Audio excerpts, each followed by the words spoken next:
आकाश news, खबरों की तह तक, खबरों की तह तक, खबरों की तह तक, खबरों की तह तक।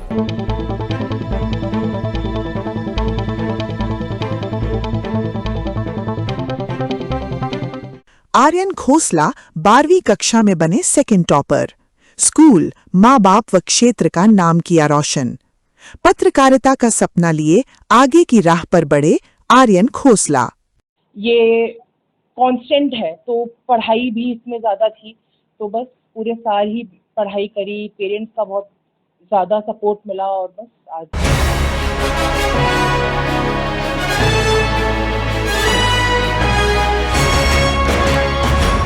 माँ बाप का सिर उस वक्त गर्व से ऊंचा हो जाता है जब उसका बच्चा कामयाबी की मंजिलें छूता है, जब उसका बच्चा औरों से अलग हटकर कुछ कर दिखाता है। ऐसे ही सौभाग्यशाली परिवार है खोसला परिवार। रोहिणी सेक्टर 15 निवासी राज खोसला का बेटा आर्यन खोसला 12वीं कक्षा में स्कूल का सेकंड टॉपर बना है। आर्यन खोसला ने 12वीं की परीक्षा वेंकटेश्वर ग्लोबल स्कूल से पास आउट करते हुए कुल 98.25% अंक प्राप्त किया है। आर्यन खोसला बचपन से ही मेधावी हैं। पढ़ाई के साथ साथ सांस्कृतिक कार्यक्रमों में भी बढ़ चढ़कर भाग लेते हैं। उन्होंने कई प्ले में भी भूमिका निभाई है, जिसके लिए उनको सम्मानित भी किया गया है। पॉलिटिक्स में भी उनकी खासी रुचि है। पुरानी पार्टियों से लेकर नई पार्टियों की पूरी कुंडली भी उनके पास है। स्कूल में सेकंड टॉपर बनने पर उनके माँ बाप ने आर्यन को मिठाई खिलाकर खुशियां मनाई। आर्यन जर्नलिज्म एवं मास कम्युनिकेशन का कोर्स करना चाहते हैं और अब वे पत्रकारिता की राह पर आगे चलने के लिए तैयार हैं। मीडिया से बातचीत करते हुए आर्यन खोसला ने इस मुकाम को हासिल करने के लिए क्या कहा, जरूर सुने। मेरे पॉलिटिकल साइंस में 99 आए हैं आउट ऑफ 100। साइकोलॉजी में I scored 100 on 100। Data science में मेरे 99 ऑन 100 आए हैं। लीगल स्टडीज में 92 ऑन 100 एंड इंग्लिश में 95 ऑन 100। मेरी ओवरऑल परसेंटेज है 98.25%।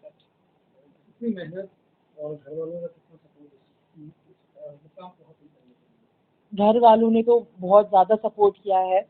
मतलब पेपर मेरा होता था पर सुबह उठ वो जाते थे मेरी मदद करने एक एक चीज़ में। Specially my father has been my guiding light throughout my journey. And मेहनत तो लगी ही है, बिना मेहनत के तो कुछ नहीं होता। पूरी साल भर की मेहनत थी।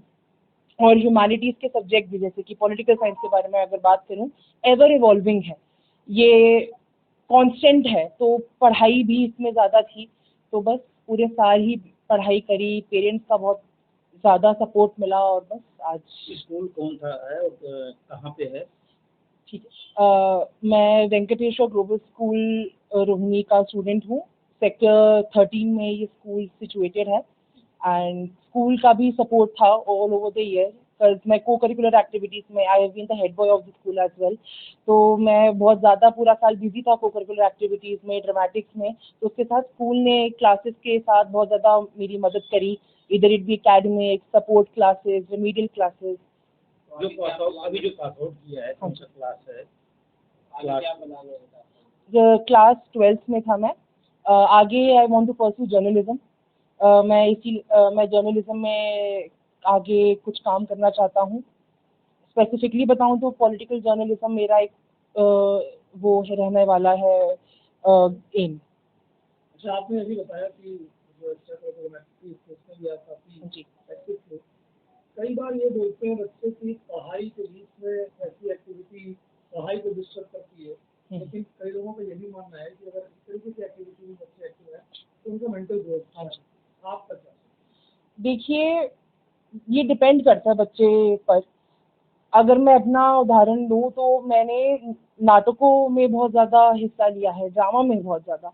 तो उसमें से मेरा एक नाटक था जो इमरजेंसी पर था, और वही चीज़ हमें 12वीं कक्षा में राजनीतिक विज्ञान पॉलिटिकल साइंस में पढ़ाई भी जाती है। उसमें 2 चैप्टर हैं। तो उस नाटक के दौरान मुझे बहुत चीज़ें पढ़ने को भी मिली। तो बच्चे अगर दोनों चीज़ों को मिला के साथ में चलेंगे, दोनों को अपना पढ़ाई को भी और को करिकुलर एक्टिविटी को भी अपना दोस्त बना के चलेंगे, तो उनके लिए बहुत आसान रास्ता बन जाएगा। ये देश सबको तैयार करके चल रहे थे, सबको उनको अचीव करने के लिए आपको मैं देखिए 12वीं की शुरुआत में तो मैं थोड़ा बिजी था चीज़ों में, पर अंत तक आते आते मुझे एक वेकअप कॉल मिला कि नहीं, अब कुछ करना पड़ेगा अगर दिखाना है सबको कि नहीं, क्योंकि ये बताना ज़रूरी था कि जस्ट बिकॉज मैं ड्रामेटिक्स में हूँ या मैं चीज़ों में हिस्सा ले रहा हूँ तो मैं पढ़ाई में पीछे छूट रहा हूँ। तो इसलिए मैंने अंत के कुछ महीनों में और मेहनत करना शुरू कर दी। आपके जो जूनियर जो दोस्त हैं उनको क्या करेंगे कि कई बार कुछ बच्चों के नंबर कम आते हैं, आजकल ज़्यादातर देखा गया है बच्चों के अगर नंबर कम आ जाए तो वो हताश हो जाते हैं। हाँ जी, क्या कहेंगे? देखिए नंबर तो कांस्टेंट है। ज़िंदगी हर एक मुकाम पर हमारी एक नई परीक्षा लेगी। ये भी एक नया स्टेप है, ये एक स्टेज है, ये भी पूरी हो जाएगी। तो ऐसा नहीं है कि कई बच्चे बड़े कदम उठा लेते हैं मार्क्स को देख के, तो वो नहीं करना चाहिए। These are just few numbers, they can not decide us, they can not decide us future.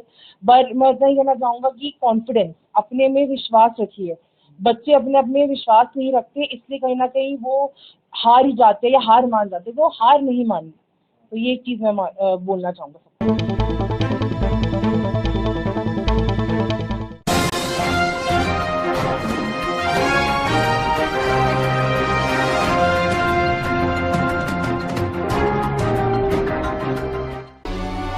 Akash news, खबरों की तह तक, खबरों की तह तक, खबरों की तह तक, खबरों की